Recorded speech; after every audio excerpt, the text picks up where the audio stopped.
Good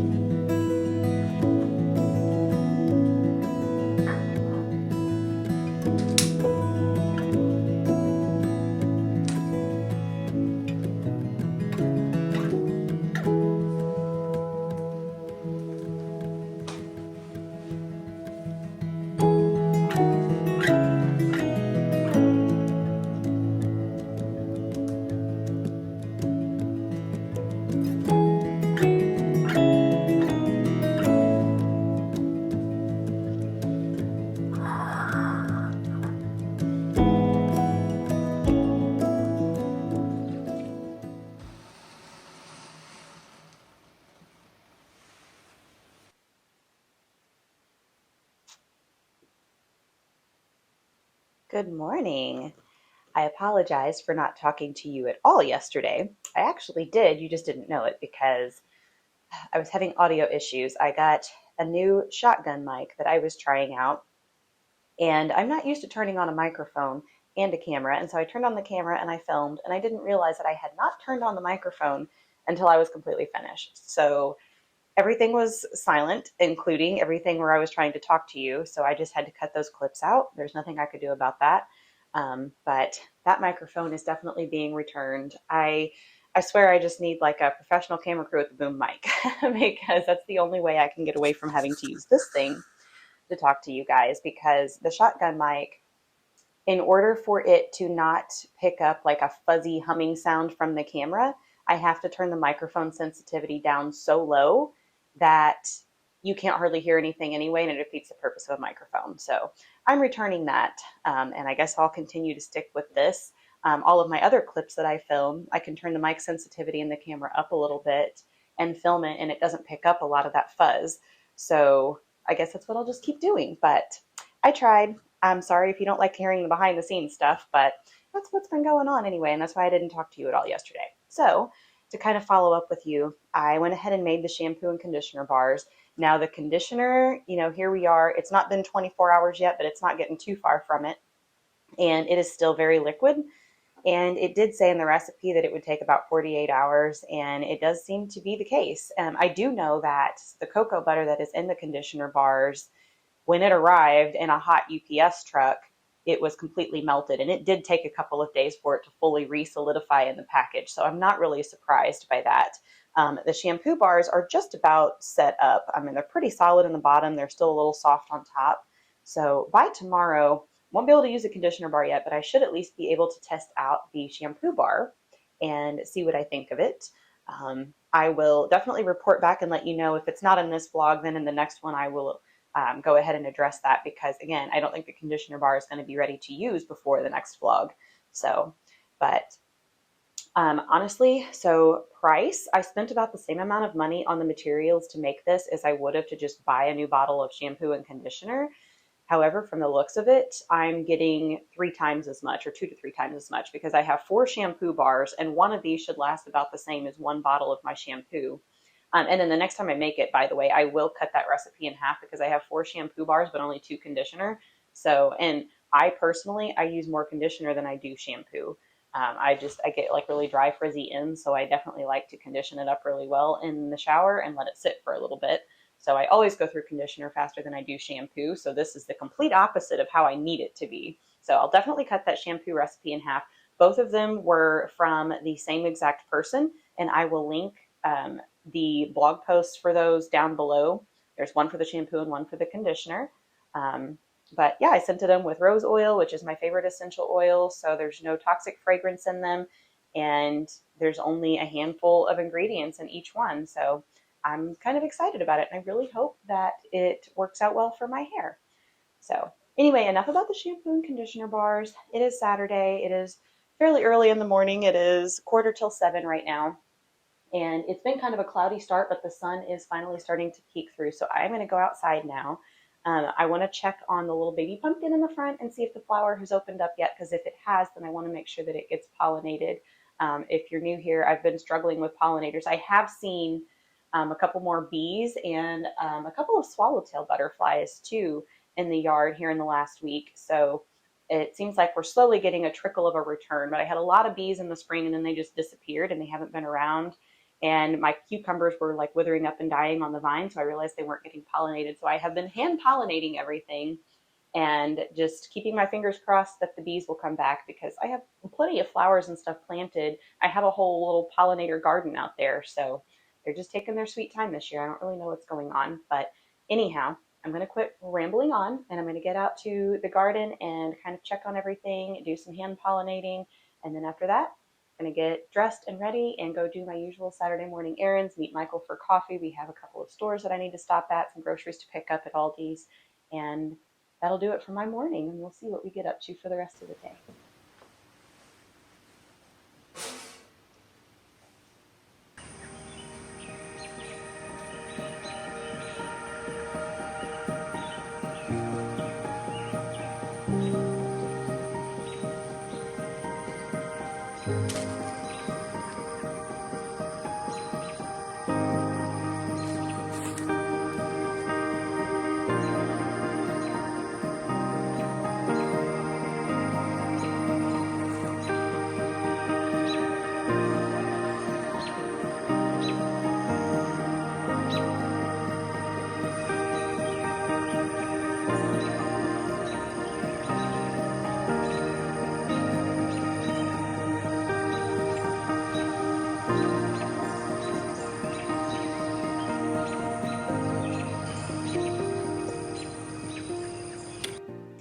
All right, so it doesn't look like I have anything to hand pollinate this morning. There are a couple of new cucumbers, but their flowers aren't open yet. So probably tomorrow morning I'll have some to hand pollinate.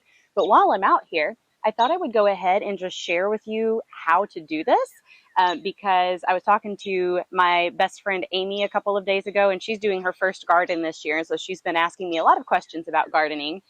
And when I said something about hand pollinating, she's like, how in the world do you know what to do?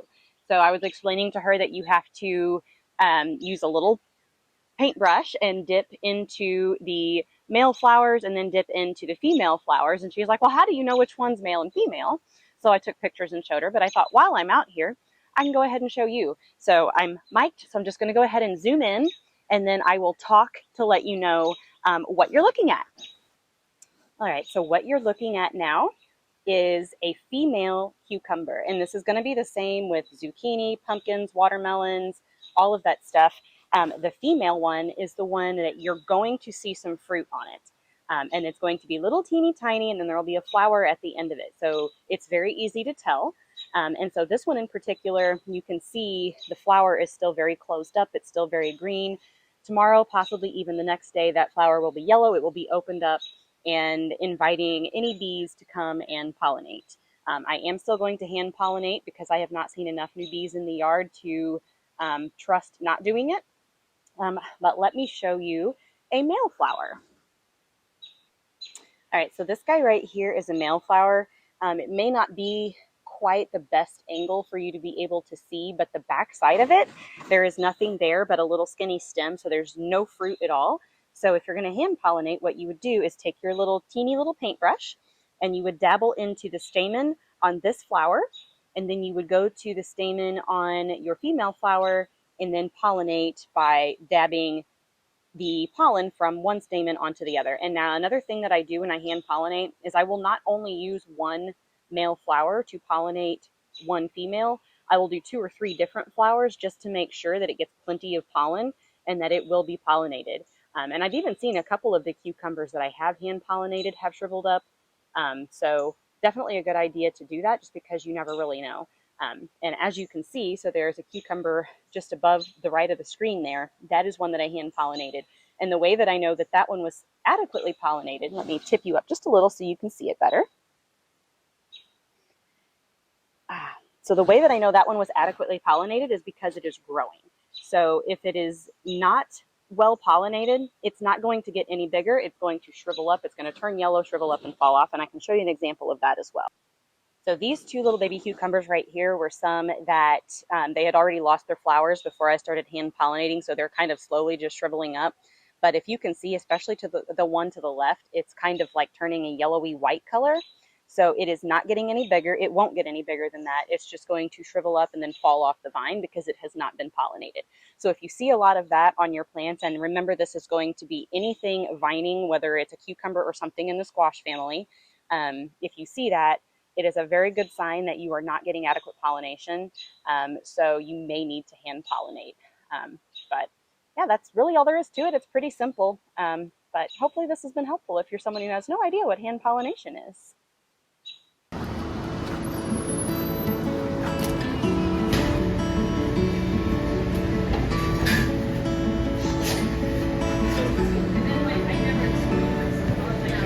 Ready? Yeah.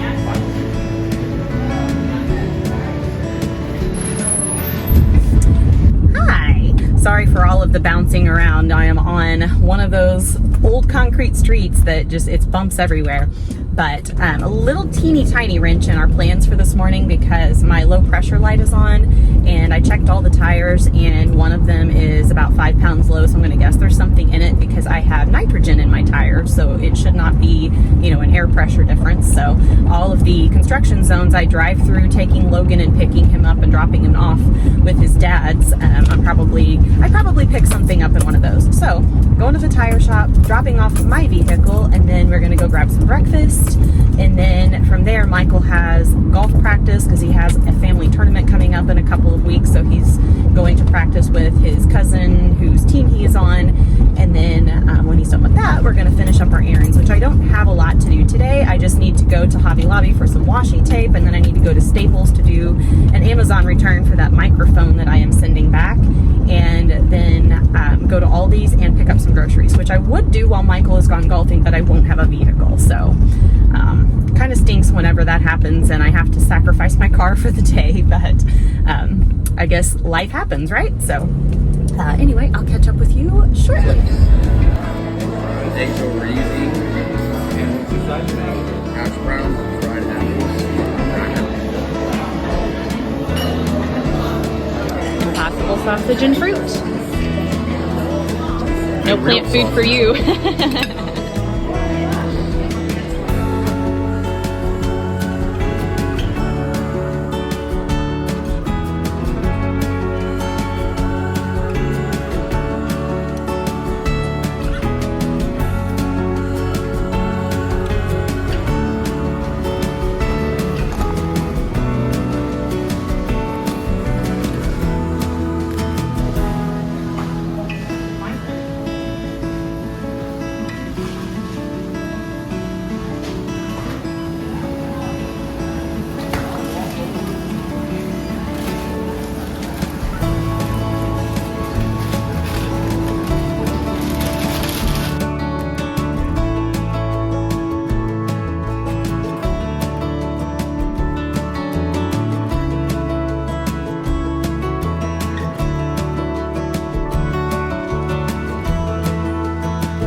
Dinner and a show.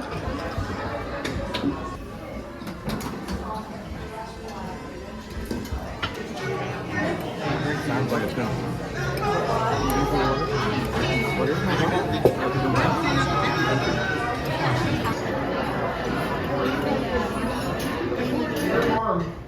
It looks like you've been bitten. Oh, this? Oh, it was nothing.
morning. I am on my way to pick up my grocery order and fill up my gas tank. And then when I get back home, I need to hop out to the garden. Sunday is my kind of usual gardening day. I just kind of piddle around and see what needs to be done, if there's any projects to do or extra work that isn't just basic weekday maintenance. I do it on Sundays. So I will head out and do that, and then I need to hop in the shower, and I'm going to wash my hair with the new shampoo and conditioner bars. The conditioner was refusing to set up. It was still liquid by yesterday afternoon, so I just put it in the refrigerator, and now it's good to go. So I'm probably gonna have to store it in the refrigerator. Is gonna be one negative about that one, because I won't be able to just leave it in the shower, and I can foresee myself getting in the shower and forgetting about it and then not having it. So we'll see long term if I want to continue going that route, but I'm going to try those both out. And then one little deviation from my normal Saturday or Sunday plans is my sister is coming into town, and we're going to go grab lunch, and then I think she's wanting to do some antique shopping. So, and that's pretty much going to be my day, because after that I'll have to take Logan back to his dad's. So we live about 3.5 hours apart, his dad and I, and so in the summertime he is with his dad, but he's home every other weekend, and so this is his weekend home, so I have to take him back this afternoon. So, and that's going to be my Sunday, so I'll catch up with you shortly.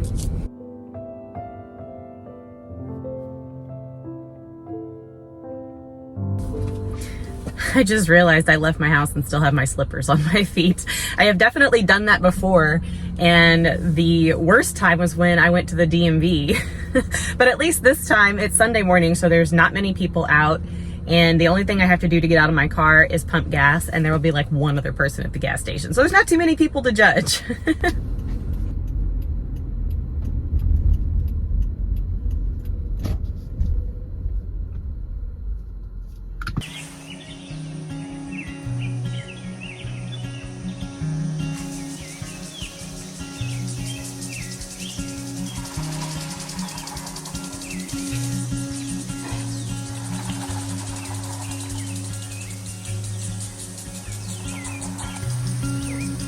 Hear Logan's noisy butt home. Huh? That Logan's radio.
All right, honest review of this shampoo and conditioner. It's terrible. It is absolutely terrible. At least the conditioner. The shampoo is kind of okay, but the conditioner, it just feels like a grease bomb went off in my hair.